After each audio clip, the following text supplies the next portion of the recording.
ये कहानी है एक गोल्ड विलेज की, जहाँ पर सभी अमीर चिड़िया रहती थी और वहीं कुछ दूर पर एक गरीब चिड़ियों का भी गांव था। वहाँ पर सभी गरीब चिड़िया रहती थी। अमीर चिड़िया कहती है, रोनी, आओ चलो मेरे साथ, तुम्हें मार्केट घुमा कर लाती हूँ। अमीर चिड़िया गरीब चिड़ियों के गांव से गुजर रही थी। तभी अचानक गलती से एक गरीब चिड़िया कार से टकरा जाती है और कहती है, क्यों इतनी तेज गाड़ी चलाते हो तुम लोग, जब तुमसे गाड़ी संभलती नहीं है। अपने अमीरी के आगे हम गरीबों को कीड़े मकोड़े समझकर रखा है कि जब देखो तब रौनते चले जाते हो। अमीर चिड़िया कहती है, ज्यादा चिल्ला मत, बोल कितने पैसे हुए तेरे। ये लो पैसे, जा अपना इलाज करवा लेना और अपना पेट भी भर लेना। तुम लोगों का डेली का यही काम है। और अमीर चिड़िया वहां से चली जाती है। एक बार अमीर चिड़िया अपने ऑफिस से घर जा रही थी। हे भगवान, आज मेरा सर क्यों चकरा रहा है? ऐसा लग रहा है मानो कि सर फट जाएगा।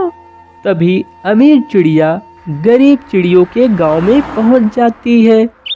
उसका सर इतना तेज चकराता है कि उसकी गाड़ी जाकर एक पेड़ से टकरा जाती है। अगली सुबह, अरे कहाँ हूँ और मेरा सर इतना भारी भारी क्यों लग रहा है? तब गरीब चिड़िया कहती है, मैडम जी, कल आपकी गाड़ी एक पेड़ से टकरा गई थी, जिसकी वजह से बहुत बुरा एक्सीडेंट हो गया था। आप बेहोश हो गई थी। तब हम लोग आपको घर लाकर आपका इलाज किए। अब आपकी तबीयत कैसी है? मैं तो ठीक हूँ, लेकिन तुम लोग मुझे माफ कर दो। मैंने अपनी अमीरी के घमंड में तुम लोगों को बहुत बुरा भला कहा, लेकिन आज मुझे समझ में आ गया कि व्यक्ति पैसे से अमीर गरीब नहीं होता है। व्यक्ति अपने साफ पवित्र मन और दिल से अमीर गरीब होता है। रोनी बेटा, चलो स्कूल जाओ। रोनी स्कूल चला जाता है और इधर रोनी की दोस्त टुनटुनी भी स्कूल जाती है। वो कहती है, पता है तुम्हें रोनी, मेरी माँ डेली शाम को मुझे कहानियाँ सुनाती है और अच्छी अच्छी बातें बताती है। दोनों स्कूल पहुंच जाते हैं। अरे ओ रोनी की मम्मी, क्या कर रही हो? हमेशा काम करती रहती हो। आओ पास में बैठो। तब और बताओ, तुम्हारी तबीयत कैसी है? रोनी और टुनटुनी की माँ बैठकर आपस में बातें कर रही थी और तभी रोनी टुनटुनी स्कूल से वापस घर आ जाते हैं और कहते हैं, पता है माँ, आज हमारे स्कूल में गेम कराया गया। हम लोग बहुत एंजॉय किए, सब लोग खूब मस्ती किए। अगले दिन संडे था। दोनों बगीचे में खेलने चले जाते हैं। रोनी बोलता है, अरे टुनटुनी, वो देखो संतरे, आओ चलो उन्हें खाते हैं। दोनों संतरे के पास जाते हैं। अरे रोनी, ये संतरे तो अभी कच्चे हैं और मम्मी कह रही थी अगर हम संतरे कच्चे खाएंगे तो हमारे पेट में दर्द होगा। रोनी बोलता है, थोड़ा सा ही खा लेते हैं टुनटुनी, और वैसे भी कौन मम्मी को बताएगा। अच्छा तुम रहने दो, मैं ही खा लेता हूँ। अगली सुबह, अरे टुनटुनी जल्दी से स्कूल जा, लेट हो रहा है। टुनटुनी स्कूल जाती है और फिर स्कूल से घर वापस आती है। प्रतिदिन की तरह दोनों एक साथ बगीचे में मिलते हैं। अरे ओ रोनी, आज तुम स्कूल क्यों नहीं आए? क्या बताऊं टुनटुनी, शाम को मेरे पेट में बहुत दर्द था। शायद ये वही कच्चे संतरे खाने की वजह से हुआ। टुनटुनी कहती है, इसीलिए कहती हूँ मम्मी की बात माना करो। हाँ टुनटुनी, अब मैं भी अपने मम्मी पापा की बातें जरूर मानूंगा। और प्यारे बच्चों, आप भी अपने मम्मी पापा की बातें जरूर माने। ये कहानी है मानगढ़ के जंगलों की, जहाँ पर चारों तरफ अमावस की काली रात का साया था। बादल गरज रहे थे, बिजली कड़क रही थी, तभी बबलू कबूतर को पीछे से आवाज आती है। बबलू भैया, बबलू भैया। बबलू डर डर के पीछे देखता है तो एक सीधी सादी टुनटुनी बबलू को बुला रही थी। क्या हुआ मैडम, आपने मुझे डरा ही दिया। बबलू भैया, क्या आप मुझे हमारे घर तक छोड़ देंगे? कहाँ जाना है मैडम? मनगढ़ के पास वाले गांव में। अरे नहीं मैडम जी, मैं वहाँ नहीं जाऊँगा। वो गांव तो मनगढ़ के जंगल से होकर जाता है और मैंने सुना है वहाँ पर भूत प्रेत का साया है। टुनटुनी कहती है, अरे नहीं बबलू भैया, भूत प्रेत कुछ भी नहीं होते हैं। आप चलिए, मैं अकेले घर कैसे जाऊंगी? बबलू टुनटुनी को गांव छोड़ने चल देता है। तभी उस जंगल में पहुंचता है जहां पर भूत प्रेत का साया था। जैसे ही बबलू की ऑटो जंगल में थोड़ा सी आगे बढ़ती है तभी पीछे से आवाज आती है, बबलू, अरे ओ बबलू, मुझे भी ले चलना। मैडम जी, क्या आपने किसी की आवाज सुनी? नहीं, मैंने तो किसी की आवाज नहीं सुनी। तभी चुड़ैल ऑटो के पास आ जाती है। टुनटुनी और बबलू चुड़ैल को देखकर डर जाते हैं। टुनटुनी कहती है, बबलू भैया, ऑटो और तेज भगाओ वरना ये चुड़ैल हम लोगों को मार डालेगी। और तेज चलो। बबलू डर के कारण ऑटो और तेज भगाता है। चुड़ैल उनका पीछा करती है लेकिन तब तक बबलू और टुनटुनी जंगल से बाहर निकल जाते हैं और उनकी जान बच जाती है। टुनटुनी और रोनी चिड़िया एक किराए के खेत में गाजर उगाती थी। हे भगवान, ये कैसी समस्या आ रही है? न तो आसमान से बारिश हो रही है और न ही धरती से गाजर की फसल। तभी रोनी चिड़िया बोलती है, लगता है बहन, अब घोर कलयुग लग ही गया है।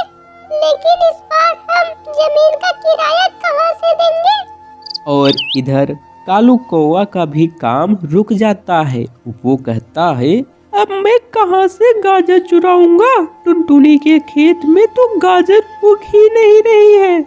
अगली सुबह, अरे ओ टुनटुनी और रोनी, निकलो बाहर, अभी तक मेरे जमीन का किराया नहीं दिया।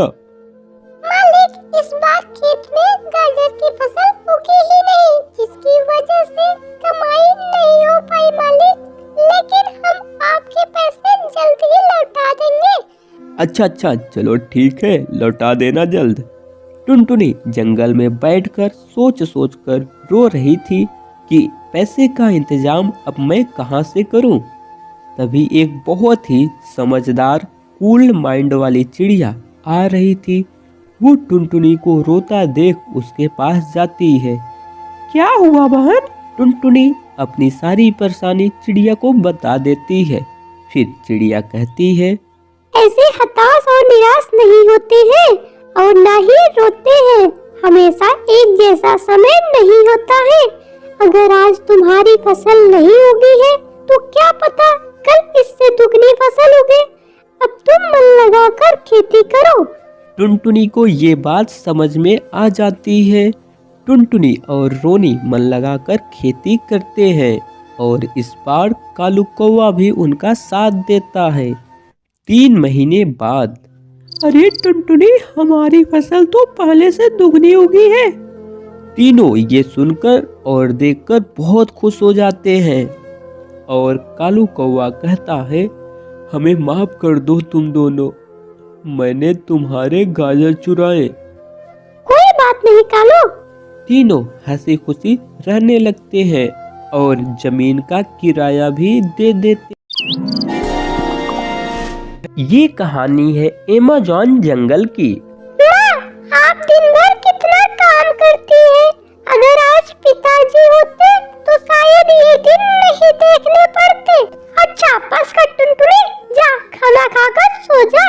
बहुत बड़ी बड़ी बातें करने लगी है। टुनटुनी और उसकी माँ खाना खाकर सो जाते हैं। अगली सुबह टुनटुनी की माँ मिट्टी के खिलौने बेचने का काम कर रही थी। हे भगवान, क्या करूं? महंगाई तो दिन प्रतिदिन बढ़ती जा रही है और खिलौनों की बिक्री कम होती जा रही है। टुनटुनी की माँ बहुत ही खूबसूरत मिट्टी के खिलौने बनाती थी। माँ जी, एक खिलौने दे दीजिए। माँ जी, कितने रुपए हुए? बेटा 10 रुपए। और खिलौने दे देती हैं। इधर टुनटुनी स्कूल से घर वापस आती है। माँ, क्या हुआ? क्यों इतनी चिंता में बैठी हो? सोच रही हूँ बेटी, मेरी आमदनी दिन प्रतिदिन कम होती जा रही है और अभी तो तेरी शादी भी करनी है। माँ, मैं तुम्हारी हेल्प करूँ? कैसे करोगी बेटी? मैं सोच रही हूँ कि मार्केट में एक बड़ा पाव की दुकान खोलूं और मिलकर आमदनी करेंगे। ठीक है बेटी, कल से दुकान खोलना। बाजार में पहले से ही बबलू कबूतर और कालू कौवा अपने अपनी अलग दुकान खोले थे। अरे कबूतर भाई, ये कौन मार्केट में बड़ा पाव की नई दुकान खोली है? हाँ कालू भाई, देख रहे हो, इसकी दुकान पर तो एक लंबी लाइन लगी है। टुनटुनी की दुकान खुलने की वजह से बबलू और कालू की दुकान की बिक्री और कम हो जाती है, जिसके कारण दोनों को बहुत गुस्सा आती है। माँ, आज मैंने पूरे 1000 रुपए कमाए। मेरी दुकान तो बहुत तेज चल रही है। पूरी मार्केट में केवल मेरा ही नाम है। अगली सुबह टुनटुनी बहन, एक बड़ा पाव मसाले वाला देना। हाँ, ये लो। टुनटुनी बहन, एक सादा बड़ा पाव देना। इतनी ज्यादा बिक्री देखकर बबलू कहता है, अरे कालू भाई, आज इसके ठेले को गायब कर देते हैं, फिर देखते हैं ये कैसे बड़ा पाव बेचेगी। उस दिन टुनटुनी घर से चम्मच लाना भूल गई थी। वो चम्मच लेने घर चली जाती है। बबलू और कालू मिलकर ठेले को गायब कर देते हैं। टुनटुनी चम्मच लेकर वापस आती है। अरे मेरा ठेला कहाँ गया? मेरा ठेला। बबलू भैया, क्या आपने मेरा ठेला देखा है? अरे मैं खुद ही बिजी हूँ। कालू भाई, आप? मैं तो अपने ग्राहकों के आगे कुछ नहीं देख पाया। कहीं से टुनटुनी के ग्राहकों को ये बात पता चल जाती है और सभी ग्राहक मिलकर बबलू और कालू को भगा देते हैं। टुनटुनी दोनों ठेलों पर अपना बिजनेस फिर से शुरू कर देती है और सभी ग्राहक बड़ा पाव खाकर खुश हो जाते हैं। जंगल में ऑटो रिक्शा कंपटीशन। पूरे जंगल में ऐलान किया जाता है, सुनो सुनो सुनो जंगल के सभी पक्षियों, जंगल में कंपटीशन रखा गया है। जो भी पक्षी फर्स्ट आएगा उसे 1 लाख रुपए तक का घर और सेकंड आने पे 50,000 रुपए, थर्ड आने पर 1 साइकिल दिया जाएगा। टुनटुनी चिड़िया मोनी चिड़िया से कहती है, मोनी बहन, अब तुम्हारे स्कूल की फीस का इंतजाम हो गया। अब तुम जरूर डॉक्टर बनोगी। और इधर कालू कौवा अपने बेटे से कहता है, बेटा चलो अब तुम्हें खरीदी हुई साइकिल नहीं बल्कि जीती हुई साइकिल दिलाऊंगा। लेकिन टुनटुनी को ये बात पता ही नहीं थी कि जंगल में कंपटीशन रखा गया है। तभी मिट्ठू तोता आता है और कहता है, टुनटुनी बहन, क्या हुआ? क्यों उदास बैठी हो? क्या करूं मिट्टू भाई, मेरे पास रहने के लिए घर ही नहीं और ठंड तो दिन प्रतिदिन बढ़ती जा रही है। मिट्ठू तोता कहता है, टुनटुनी बहन, क्या तुम्हें नहीं पता जंगल में कंपटीशन रखा गया है। जो भी फर्स्ट आएगा उसे 1 लाख रुपए तक का घर दिया जाएगा। सच में तोते भाई? हाँ टुनटुनी बहन। पर मैं अकेली कैसे जीत पाऊंगी? तोता बोलता है, मैं हूं ना बहन, मैं दूंगा तुम्हारा साथ। सभी पक्षी अपने अपने आटों को तैयार करने लगते हैं। सभी के आटो एक से बढ़कर एक दिखाई देते हैं। अगले दिन चलो सभी पक्षियों, अपने अपने आटो और एक साथी के साथ एक लाइन में खड़े हो जाओ। इस गेम में कोई भी चीटिंग नहीं करेगा। सभी पक्षियाँ पूरी ईमानदारी से खेलेंगे। तभी कालू कौवा फोन लगाकर कहता है, अरे ओ हरामी चिड़िया, तैयार है ना सभी पक्षियों को रास्ता भटकाने के लिए। हाँ कालू भाई, मैं तैयार हूँ। ठीक है, मैं सबसे पीछे रहूंगा। ठीक है कालू भाई। गेम शुरू हो जाता है। टुनटुनी बहन और तेज चलाओ, रोनी बहन और तेज चलो, हमें जीतना है। कालू कौवा कहता है, जाओ जाओ, आगे पता चलेगा जब तुम लोग रास्ता भटकोगे। सभी चिड़िया एक दूसरे से आगे पीछे हो रही थी। तभी उस जगह पर पहुंच जाती हैं जहां कालू कौवा पहले से ही सेटिंग करके रखा था। जैसे ही वो लोग पहुंचने वाली होती हैं, वैसे ही हरामी चिड़िया रास्ता बदल देती है और सभी चिड़िया रास्ता भटक जाती हैं। तभी कालू कौवा हरामी चिड़िया के पास पहुंच जाता है। क्या हुआ हरामी चिड़िया, रास्ता बदल दिया ना?